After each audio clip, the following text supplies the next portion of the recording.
Oh, anggipun kepengin badhe ngladosi dumateng Rena Bongkang Kasih.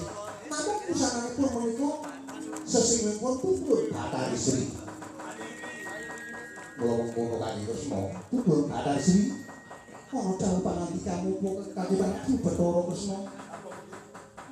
Menapa sababipun dene Paduka menika mapan wonten gedhong pusaka wonten ing negari Dewawati inggih gedhong pusaka negari kula. Ya sejatine aku mung bakal nodi marang kabeh para kawula ing tanah Jawa. Apa kepara nyata isih padha tresna marang ulun. Apa dene kadangku Sanjang Sadana yen to paling isih padha tresna mesti isih padha goleki malun supaya sampe ngomong kabeh para kawula para ngamong tangi iki Kanjeng Prabu. Oh nggih. Menawi kados ngakon pun paduka sampun saged babar malah prayogipun dadi ten menika. Kula derekaken manggihi dumateng Dimas Janaka samangke badhe paduka kekalih kula boyo wonten ing negari ing Amarta. Sampun sawetawis damel paduka mapan wonten ing kebaton negari ing Dwarawati. Ya banget matur nuwun Kanjeng Prabu, ya banget matur nuwun Kanjeng Prabu Kresna. Yen to pancen kowe mangkon isih padha tresna marang ulun sakloron. Ayo padha bali yo utawa Kanjeng Prabu Kresna panjenengan marang ulun supaya aku kabeh wong negara Amarta. Aku marang jeneng kita Kanjeng Prabu Kresna kok derekaken ulun.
Pangan Sanggang Sadana dewane Raja Brana.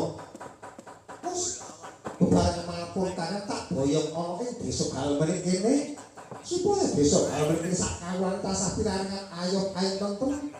Tasah pinaringan bagya mulya dadi para kawula ingkang bejo dadi para kawula ingkang mulya kagawa saka perbawanipun Bathari Sri Putri Sanggang Sadana Dimas Werkudara. Ayo kesawanku.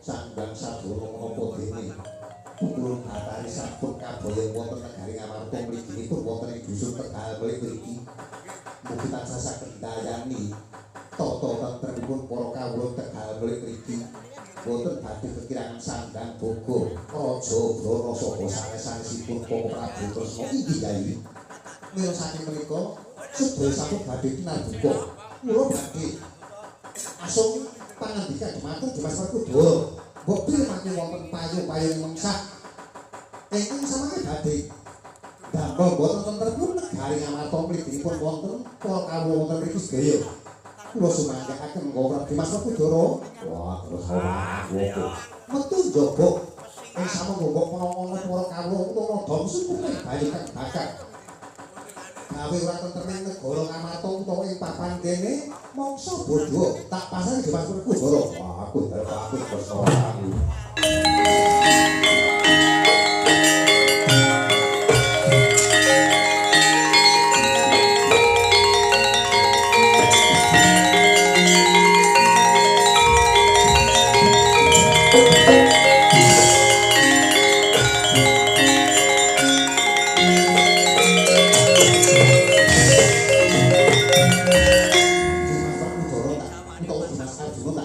Supaya marimo ing penggalih sejati sesinglone aku menggoda kasih apa dene Sanggang utawa Brahmana ingkang mapan ing ati wis batine sesinglone pun Sanggang Sadana apa dene pun Bathari Sri kula boten ngertos Para Prabu yen to mangertos kados maten kula ngrimpah saperlu Bathari Sri menapa dene Sanggang Sadana sampun saged kaboyong wonten ing papan mriki Koko Prabu. Monggo Prabu pukulun Sanggang Sadana menapa dipun Bathari Sri sida kaboyong kapapan wonten kedhaton negari Ngamarta wonten ing Tegal mriki Koko Prabu. Monggo udharake Yayi.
Kang sapa iku Dimas Werkudara ayo ing gati ndak ngono ganono kanteman negara Ngamarta yen to samangka payu-payu lungsuh iki bakal kita ucap ngrasane pun Bathari mangsa bodho Dimas Werkudara. Wah aku arep pamit dosa kakang hati-hati Mas.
Wonten paring dawuh.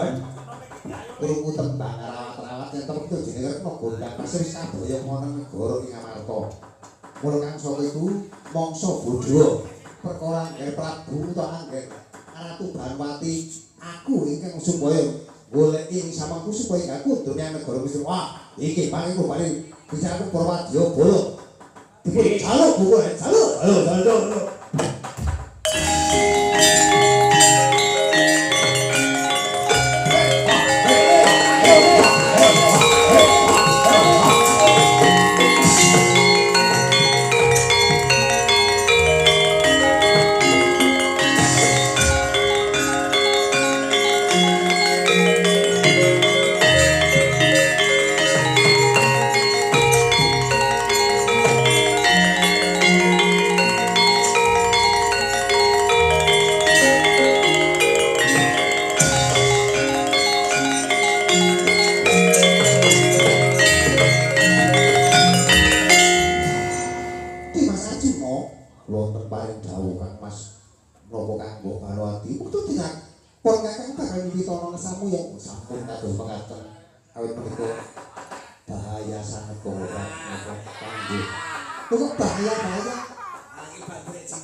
ruang.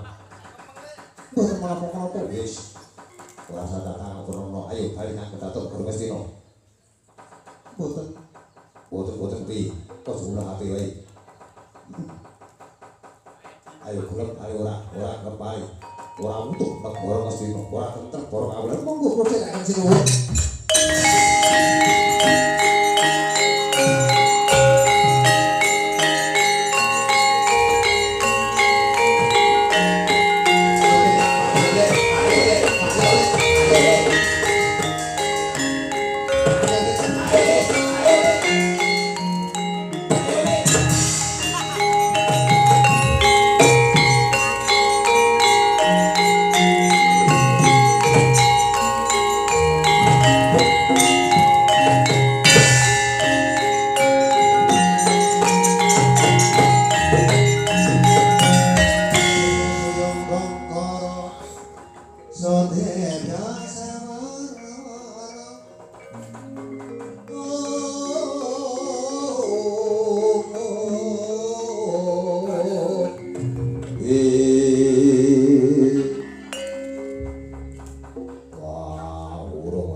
Semikir kelakon tak cacah tata sapak.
Bisa nambahi tata titentrem para kawruh papan kene menayahi. Wah, terus nuwang aku yo.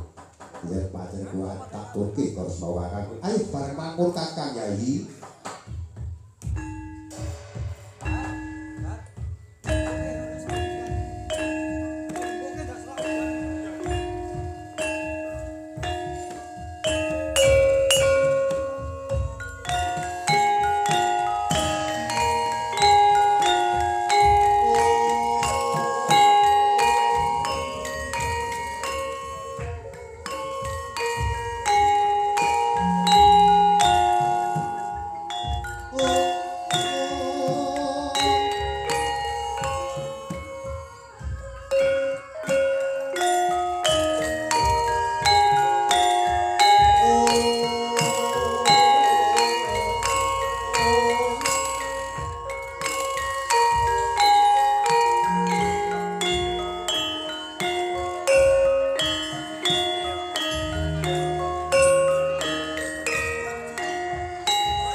Sampun paripurna lapan menika sampun padhang prawan kawontenanipun kula saking menika Yai mbok bilih anggen kula nyelaya dhateng paduka Koko Prabu Sri Bathara Kresna sak kadang sedaya kalepatan tuwin kekiranganipun anggen kula gelaraken budaya kula saking menika sedaya tansah nyuwun samudra pangaksami Koko Prabu inggih namung dawa sami-sami Yai monggo sampe donga dinungga mugi tansah manggiyo katenteman kawigadan manggiyo bagya mulya saha tansah pinaringono ayem tentrem sedaya para sanak kadang wonten ing Tegal mriki Yai Kaki Semar kula wonten paring dawuh den sakmetara langit sak kebaring mitra ayo padha nanggap golek kinaru kanggo Srana Mahargya mundure pun batal si oleh desa Tegal mriki Kakang Semar Bodro nggih mangko tak ngundang golek saking Menteri.